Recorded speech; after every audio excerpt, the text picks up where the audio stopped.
It's good to have you join us on Nigeria Tonight. I'm Felicity Ezewuike. Thank you for giving us your time. Let's begin with the trending story. The Economic Community of West African States, ECOWAS, has activated its standby force ahead of a possible deployment to the Republic of Niger. This was part of resolutions reached today after an emergency meeting by the ECOWAS Authority, heads of state and government, which met in Abuja. ECOWAS says it is still open to all available options in restoring democracy to neighbouring Niger after a coup on July 26 and the detention of President Mohamed Bazoum by the military government. Amadin tells us more. The emergency meeting was called by President Tinubu at the instance of the ECOWAS Authority heads of state and government following the expiration of an ultimatum given to the military government in Niger.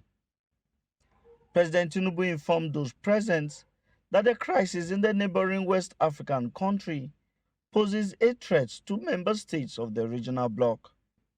It is our duty to exhaust all avenues of engagement to ensure a swift return to constitutional governance in Niger. More specifically, as leaders of our respective nations, we must recognize that the political crisis in Niger not only poses a threat to the stability of the nations, but also has far-reaching implications for the entire West African region. He expressed regret that the military government has rebuffed all overtures at settling the crisis through a peaceful and amicable solution. He also informed the House that the ECOWAS regional body has engaged all means at dialogue, which has not worked. Regrettably, the 7-day ultimatum we issued during the fourth summit has not yielded the desired outcome. We have also made diligent effort through the deployment of various ECOWAS mediation teams. I'm glad Abdulsalam Abubakar is here. His Eminence is here.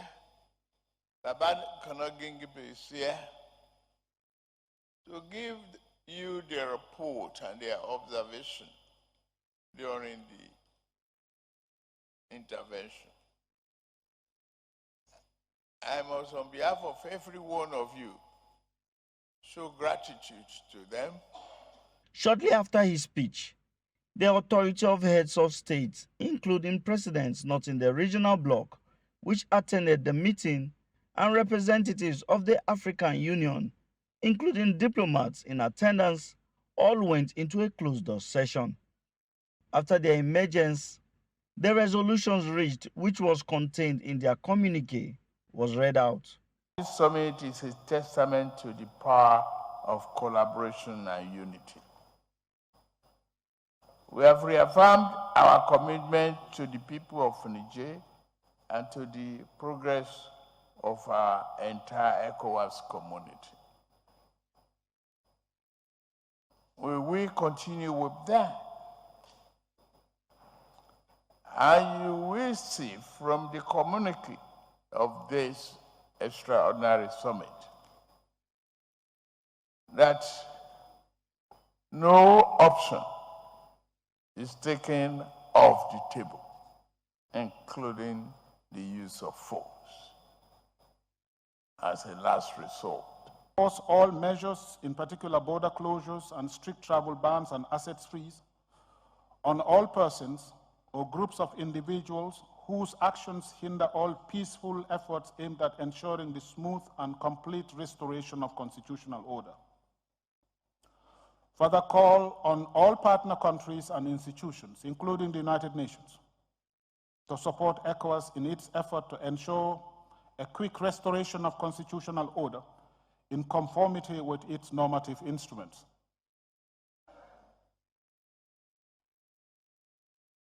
Direct the President of the Commission to monitor the implementation of the sanctions.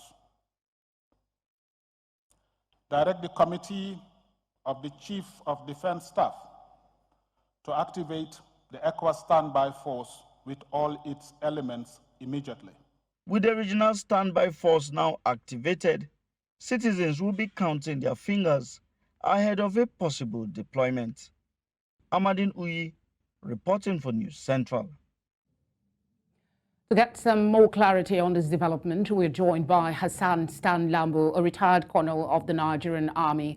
Thank you for giving us your time and sharing your expertise with us on Nigeria Tonight. Let's look at the situation on the ground.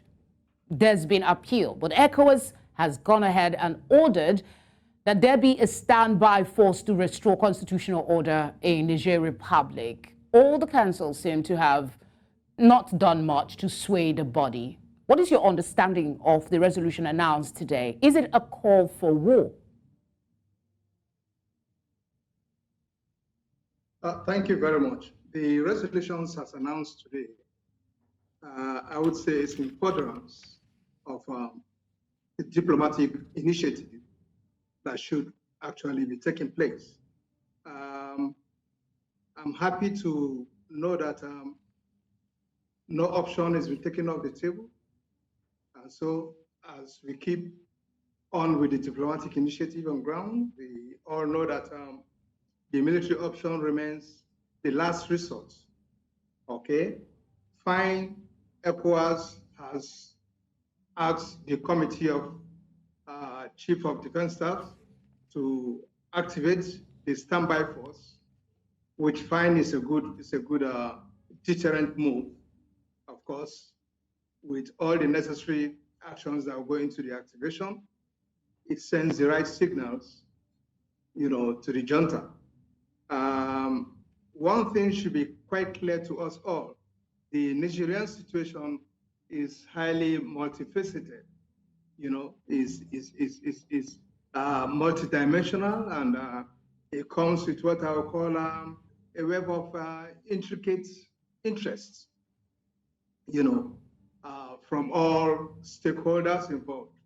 And so it has to be, we must tread with some caution, especially Nigeria that is providing the leadership.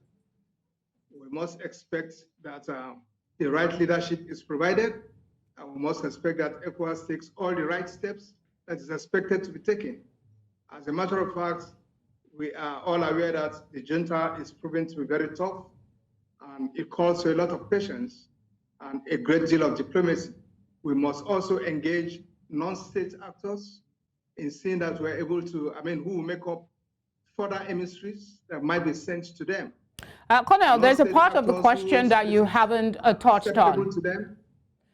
Colonel, there's a part of the question I'd really like you to touch on, because the conversation that is going around on social media is once the ECOWAS insist, now that they have insisted that the military should be on standby, some persons are interpreting this as a declaration of war against the junta in Niger Republic. I want you to clarify that. It's a deterrent move. It's a deterrent move. We all know that, look, nobody wants to go to war.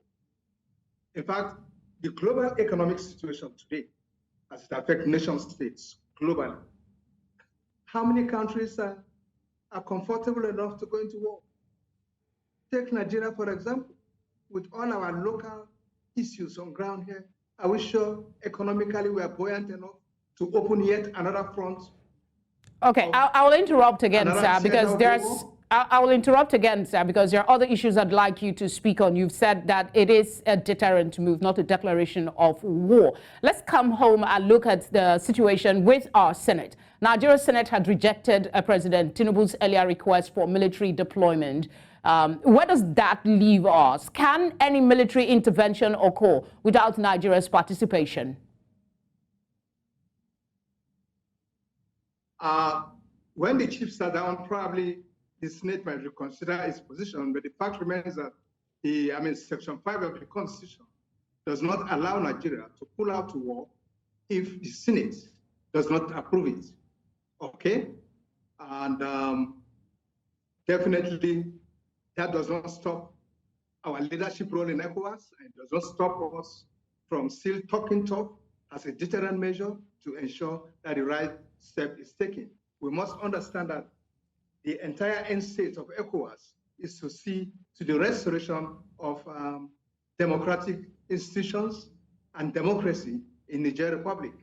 What is worrying for a lot of people that are following this conversation is the fact that ECOWAS has said efforts made to dialogue with Niger Republic military junta have been defiantly rejected by the coup leaders.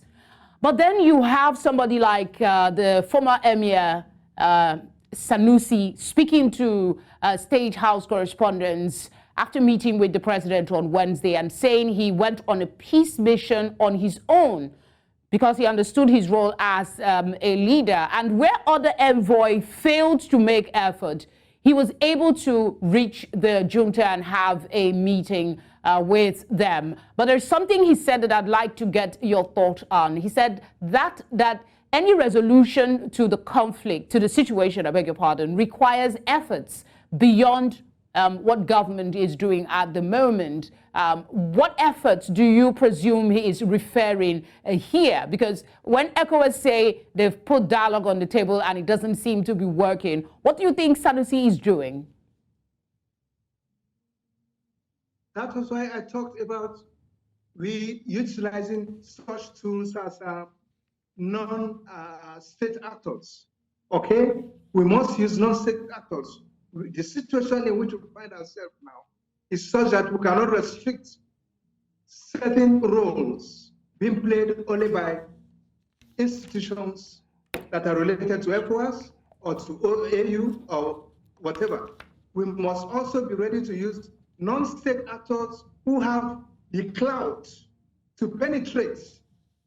You could see that the US delegation, AU delegation, ECOWAS delegation were turned down. But an individual who took an initiative in the person of the emir was able to find his way in. Why? Because he's got the clout to be able to talk to them. And he was welcome. And he saw the #1 man in the junta administration. So we should look for more of such individuals and use them. They exist. They exist. Do not forget that Nigeria has a very close affinity with Niger Republic, especially northern Nigeria. All right, which cuts across social, economic, and even cultural, religious affinity. One more question, Colonel. All this. One more question. I'm told this is my last question. A memo circulated by the junta and seen by some national dailies says that the current context of anger in the population following the sanctions imposed by ECOWAS does not allow them to welcome the envoy that had been sent before, that they are concerned about that. My question is, will there be any scenario, perhaps, where ECOWAS could be deterred from going ahead with the military option? Is that too pedestrian a consideration in such a complex situation? Because if you have sanctions on the ground and you're asking people to come for dialogue, they're saying that does not open room for them to be willing to have a conversation. So what is your question, please? My question to you is it too pedestrian to say that the sanctions that has been imposed on Niger Republic to maybe be relaxed so that dialogue can commence? Because the memo that I reference is saying that the people are too angry with the sanctions for them to even consider accepting to talk with the envoy that has been sent. Well, the only sanction which I think probably might be considered to be relaxed has to do with the border closure between Nigeria and Niger. Niger relies so much on its border trade. Do not forget, Nigeria is its greatest trading partner. And she relies so much on the resources that goes on within that trade relationship. And so it is actually affecting a great deal of things in Niger. Prices of things are going up, prices of edible items to the market are going up, and so on. So it affects the entire nation. And you know, this will not make the junta comfortable in any way. So I think we should sit down and further re-strategize. Okay, I mean, ECOWAS should further re-strategize and see what area they want to soften that will probably want to soften the minds of the junta, and they will be ready to start talking with ECOWAS. All right, Colonel, that's where we'll have to leave it. Thank you very much for your contribution in Nigeria tonight. We appreciate your time and your expertise. Thank you. I appreciate the great deal.